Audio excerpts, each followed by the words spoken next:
नमस्कार, हिमाचल बुलेटिन में आपका स्वागत है। आज के मुख्य समाचार।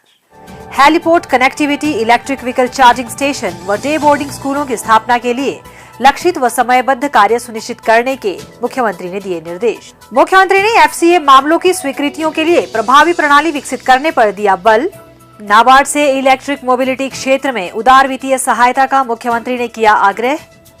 मुख्यमंत्री ने कहा, प्रदेश सरकार बेसहारा पशुओं को आश्रय प्रदान करने के लिए वचनबद्ध। मुख्यमंत्री सुख आश्रय सहायता कोष के लिए 3 लाख रुपए का चेक भेंट। और अब समाचार विस्तार से। मुख्यमंत्री ठाकुर सुखविंदर सिंह सुक्खू ने आज शिमला से सभी जिलों के उपायुक्तों के साथ वीडियो कॉन्फ्रेंसिंग के माध्यम से आयोजित बैठक की अध्यक्षता की।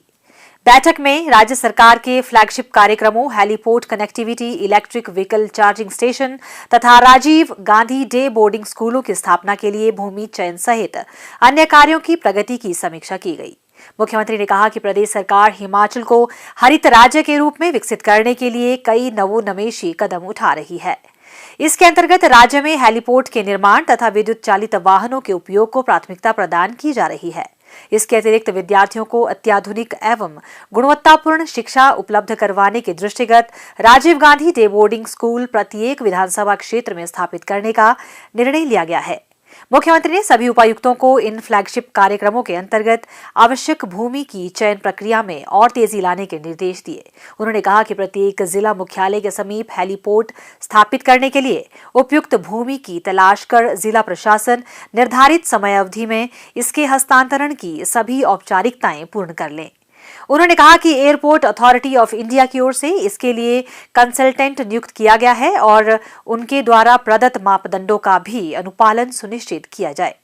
मुख्यमंत्री ने कहा कि राज्य में विद्युत चालित वाहनों के अधिकाधिक उपयोग को प्रदेश सरकार सर्वोच्च प्राथमिकता प्रदान कर रही है और चार्जिंग स्टेशन स्थापित करने के लिए आवश्यक भूमि का चयन एवं इसे परिवहन विभाग के नाम हस्तांतरित करने की प्रक्रिया शीघ्रातिशीघ्र पूरी की जाए।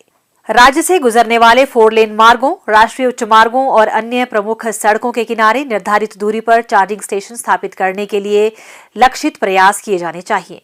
उन्होंने कहा कि चार्जिंग स्टेशन की स्थापना के साथ ही वहां पर रुकने वाले वाहन चालकों तथा सवारियों को खान-पान तथा अन्य आवश्यक सुविधाएं भी प्रदान की जा सकें।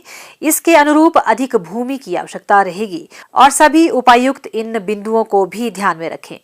ठाकुर सुखविंदर सिंह सुक्खू ने कहा कि प्रत्येक विधानसभा क्षेत्र में स्थापित होने वाले राजीव गांधी डे बोर्डिंग स्कूलों के लिए कम से कम 50 बीघा भूमि की आवश्यकता रहेगी। यह भूमि जिला मुख्यालय, उपमंडल अथवा ब्लॉक व तहसील मुख्यालय से 4 से 5 किलोमीटर की परिधि में होनी चाहिए ताकि इन स्कूलों में पढ़ने वाले विद्यार्थियों को 10 से 15 मिनट की दूरी पर सुगठित एकीकृत परिसर में बेहतर शिक्षा सुविधा उपलब्ध हो सके।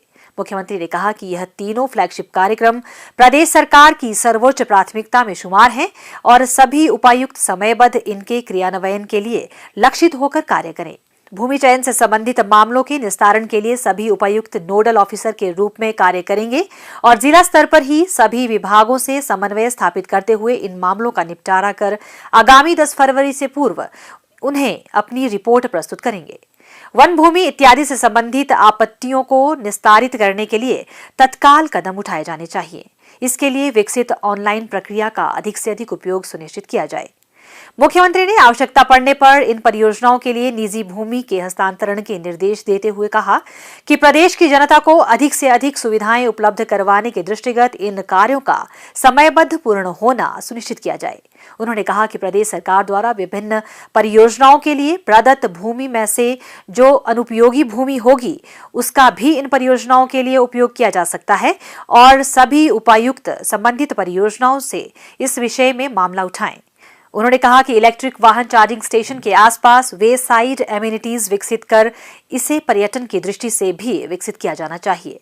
उन्होंने चार्जिंग स्टेशनों को प्रचुर लोड ऑगमेंटेशन के लिए हिमाचल प्रदेश विद्युत बोर्ड और ऊर्जा विभाग को आवश्यक निर्देश दिए।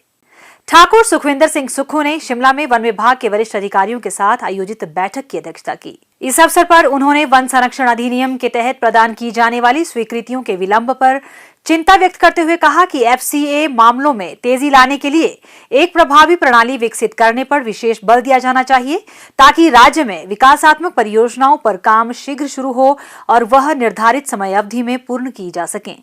उन्होंने कहा कि चिकित्सा महाविद्यालयों, पर्यटन परियोजनाओं, शैक्षणिक संस्थानों, सड़कों और इलेक्ट्रिक चार्जिंग स्टेशनों के निर्माण सहित अन्य मामलों में FCA मंजूरी के लिए समय सीमा का पालन किया जाना चाहिए। मुख्यमंत्री ने कहा कि प्रदेश सरकार विकास और पर्यावरण संरक्षण में संतुलित दृष्टिकोण अपनाकर राज्य में विभिन्न विकासात्मक परियोजनाओं का कार्यान्वयन सुनिश्चित करेगी। उन्होंने कहा कि FCA मंजूरी में अनावश्यक विलंब नहीं होना चाहिए। उन्होंने अधिकारियों को इस प्रक्रिया में तेजी लाने के लिए निर्देश दिए। मुख्यमंत्री ने कहा कि जहां FCA आवश्यक है वहां संबंधित विभाग एक नोडल अधिकारी नियुक्त करेगा, जबकि संबंधित मंडल के DFO परियोजनाओं के विलंब से बचने के लिए समयबद्ध तरीके से सहयोग करना सुनिश्चित करेंगे। उन्होंने प्रतिपूरक वनीकरण कोष प्रबंधन और योजना प्राधिकरण कैंपा की समीक्षा भी की। मुख्यमंत्री ने कहा कि कैंपा के तहत ऊर्जा बचत क्षेत्र पर धनराशि व्यय की जानी चाहिए। उन्होंने राज्य प्राधिकरण को शासी निकाय की बैठक शीघ्र बुलाने के निर्देश दिए। उन्होंने भविष्य में वन विभाग के सभी निर्माण कार्यों को लोक निर्माण विभाग तथा अन्य निष्पादन एजेंसियों के माध्यम से करवाने के निर्देश दिए। पर्यावरण संरक्षण पर बल देते हुए मुख्यमंत्री ने कहा कि जलवायु परिवर्तन चिंता का विषय है, इसीलिए वन विभाग को पौधारोपण पर विशेष ध्यान देना चाहिए। मुख्यमंत्री ठाकुर सुखविंदर सिंह सुक्खू ने शिमला में गौ सेवा आयोग की बैठक की अध्यक्षता की। इस अवसर पर उन्होंने पशुपालन विभाग को बेसहारा पशुओं को आश्रय प्रदान करने के लिए समुचित व्यवस्था करने के निर्देश दिए। उन्होंने कहा कि वर्तमान प्रदेश सरकार ने राज्य में वंचित वर्गों के कल्याण को सर्वोच्च अधिमान दिया है। इसके साथ साथ सरकार बेसहारा पशुओं के कल्याण के लिए भी बहुआयामी कदम उठा रही है। उन्होंने कहा कि मुख्यमंत्री सेवा संकल्प हेल्पलाइन 1100 के माध्यम से लोग बेसहारा पशुओं से संबंधित जानकारी व शिकायत कर सकेंगे। मुख्यमंत्री ने अधिकारियों को इस संबंध में एक मोबाइल एप्लीकेशन भी विकसित करने के निर्देश दिए, जिसमें बेसहारा पशुओं के छायाचित्र अपलोड किए जा सकें। उन्होंने कहा कि लोगों से शिकायत प्राप्त होने के उपरांत यह सूचना संबंधित खंड के वरिष्ठ पशु चिकित्सा अधिकारी एवं फार्मासिस्ट से साझा की जाएगी और उनकी जिम्मेदारी होगी कि बेसहारा पशु को गौसदन या अन्य उपयुक्त स्थल में पहुंचाया जाए। उन्होंने कहा कि बेसहारा पशुओं की समस्या के समाधान के लिए इस हेल्पलाइन के बारे में लोगों को अधिक से अधिक जागरूक किया जाना चाहिए। मुख्यमंत्री ने कहा कि इन पशुओं को बेहतर आश्रय सुविधा प्रदान करने के उद्देश्य से मौजूदा गौशालाओं के बुनियादी ढांचे को सुदृढ़ करने की आवश्यकता है, जिसके लिए पशुपालन विभाग के अधिकारी वन विभाग की सहायता से चारागाह और जल स्रोतों के लिए उपयुक्त भूमि चिन्हित करें। उन्होंने अधिकारियों को पशुओं की देखभाल के लिए रात्रि आश्रय निर्मित करने और पर्याप्त संख्या में कर्मचारी तैनात करने के निर्देश दिए। उन्होंने अधिकारियों को इस दिशा में 10 दिन के भीतर कार्य योजना तैयार करने के निर्देश दिए।